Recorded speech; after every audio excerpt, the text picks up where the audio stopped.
I think a lot of people hit a certain point, a certain birthday or big life event, and they either realise that they're content or realise that they're unfulfilled. You're either happy with your lot or you feel like you've missed out a little bit. Me, I had the epiphany this time last year. On my last birthday, actually. I was reflecting on my life so far, and I got to thinking that I hadn't done the things I was supposed to. The things I'd felt a little bit of passion for in my youth. I never stuck at the guitar to try and make a go of being in a band. I never kept up with the art. I just ended up carrying on with the day job, like most people do, because it's easy, and it pays the bills. The truth is, I never thought I'd be good enough to really succeed, and it put me off.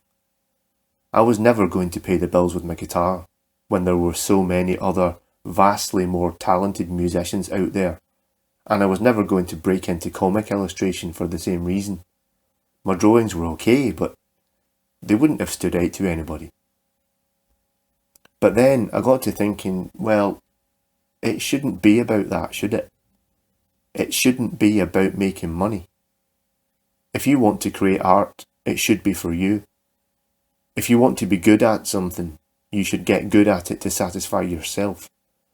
The greatest artists in their respective fields didn't set out to become millionaires.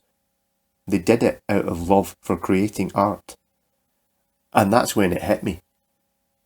You don't even have to excel at something you enjoy. You just have to enjoy it. So I took the plunge and started doing the one thing I'd never dared to before, because you know what? I didn't need to do something that was going to change the world. And you only live once, right? That's not to say it's been easy.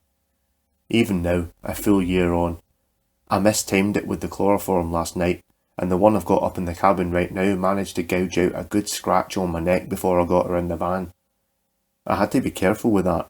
You don't want any DNA under the fingernails getting traced back to you. So I took that hand first, and I burned it. The other one's in a plastic bag I chucked over the fence into a school playground for some kid to find on Monday morning. Not sure which bit I'll take off next, but I was thinking about leaving it under the seat of a bus, if I can find one with no cameras on it. I know I'm not reinventing the wheel with what I do. I don't need to be Gacy or Dahmer or Bundy. I just need to be me. And I'm having the happiest, most fulfilling birthday of my whole life.